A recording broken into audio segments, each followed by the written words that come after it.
कार्तिक मास महत्तम कथा अध्याय 17।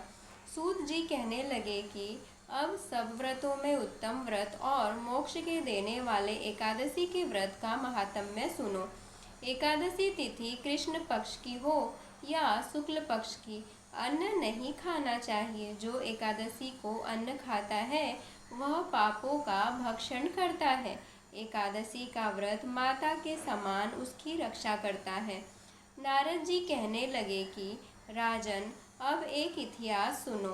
नर्मदा के तट पर गाल्व ऋषि का अति शोभायमान आश्रम था। गाल्व का भद्रशील नामक एक पुत्र था जो भगवान विष्णु का परम भक्त था। वह बालकों के साथ भगवान की मूर्ति स्वयं बनाकर पूजन किया करता था।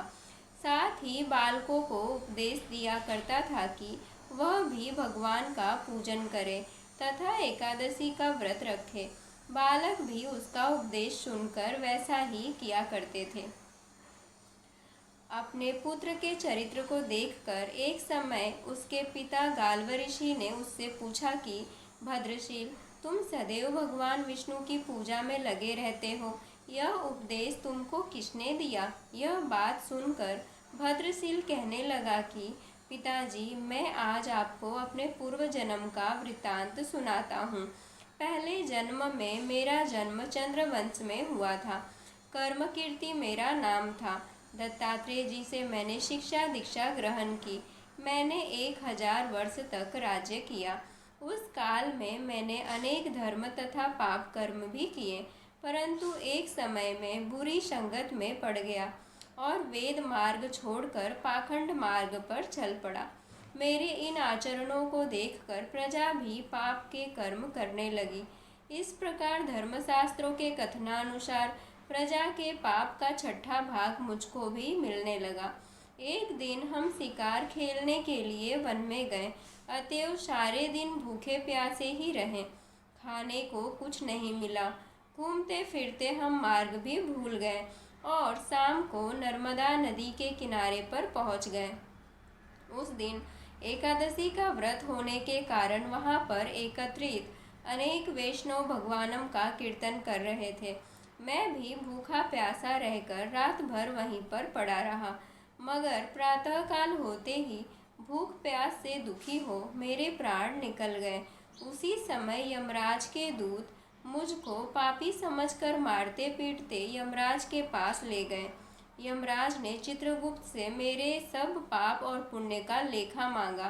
तब चित्रगुप्त ने विचार कर कहा, इसने एकादशी का व्रत किया था, इसी से इसके प्राण निकल गए। इस कारण इसके समस्त पाप क्षय हो गए हैं। यह सुनकर यमराज तत्काल अपने सिंहासन से उठकर खड़े हो गए और हाथ जोड़कर मुझसे बोले कि क्षमा करना, हमसे भूल हो गई। साथ ही मुझको नमस्कार भी किया। फिर अपने दूतों को धमकाकर कहने लगे, जो मनुष्य भगवान के नामों का जाप करता हो उसको कभी हमारे पास मत लाओ। किसी ने अनजाने में भी एकादशी का व्रत किया हो उसे भी हमारे पास आने की आवश्यकता नहीं पड़ती। इसके बाद यमराज ने मेरा पूजन किया और फिर मुझे सुंदर विमान में बिठाकर विष्णु लोक को भेज दिया। हजारों वर्षों तक इंद्रलोक साथ विष्णु लोक में रहने के पश्चात अब फिर मैंने यहाँ पर जन्म लिया है। जो कोई इस कथा को पढ़ता है अथवा सुनता है उसके सभी पाप नष्ट हो जाते हैं। हरे कृष्ण, राधे राधे। हरे कृष्ण, राधे राधे। कार्तिक मास महत्तम कथा अध्याय 18। राजा पृथु नारद जी से पूछने लगे कि हे नारद जी, सब गोपियों से राधा जी ही श्री कृष्ण जी को अधिक प्रिय क्यों हैं तथा कार्तिक मास में भगवान के साथ उनकी पूजा क्यों होती है? यह सब कथा विस्तार पूर्वक हमसे कहिए। तब नारद जी कहने लगे कि पहले मनवंतर में पांचाल देश प्राचीन विहि नाम का राजा था। उसने भगवान विष्णु का अति विशाल मंदिर बनवाया। वहाँ नित्य ही बड़े विधि विधान से भगवानम का पूजन हुआ करता था। उसी गांव की अति सुंदर एक स्त्री प्रेम में विहल हो भगवान के सामने बड़ा ही मोहक नृत्य किया करती थी। उसके मन में सदैव यही लालसा लगी रहती थी कि वह इसी तरह भगवान के गले में बाहें डालकर नृत्य करती रहे। एक दिन उसने अपना समस्त द्रव्य लाकर गरीबों में बांट दिया और उसी मनोरथ में अपने प्राण त्याग दिए। दूसरे जन्म में वह सुंदर देवांगना बनी।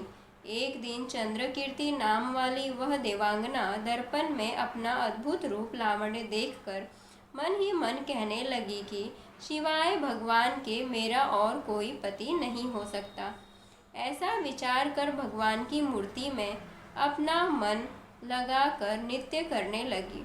कुछ समय के पश्चात दैत्यों से दुखी होकर समस्त देवता ब्रह्मा जी के शरण में गए। तब ब्रह्मा जी ने भगवान विष्णु के कृष्णावतार लेने का संपूर्ण वृत्तांत देवताओं को सुनाया और उनको आज्ञा दी कि देवता ग्वाल बाल एवं देवांगनाओं गोपियों के रूप में जन्म लेकर भगवान की सेवा करें। चंद्रकीर्ति जो देवांगना के रूप में थी, ब्रह्मा जी से प्रार्थना करके बोली कि उसका पूर्व जन्म का मनोरथ पूर्ण होने की आज्ञा दी जाए, जिससे मैं भगवान के साथ नृत्य कर सकूं। तब ब्रह्मा जी ने उसको वरदान दिया कि तुम नंदग्राम में वृषभान गोप के घर में राधा नाम से जन्म लेकर सब गोपियों से अधिक भगवान को प्रिय होगी और भगवान तुमको अपने प्राणों से भी अधिक प्रिय समझेंगे। नारद जी कहते हैं, सो ब्रह्मा जी के वचनों को सत्य करने के लिए भगवान ने श्री कृष्ण अवतार में राधा जी के साथ रासोत्सव में नृत्य किया और उनको प्राणों से अधिक प्रिय समझा। हरे कृष्णा, राधे राधे।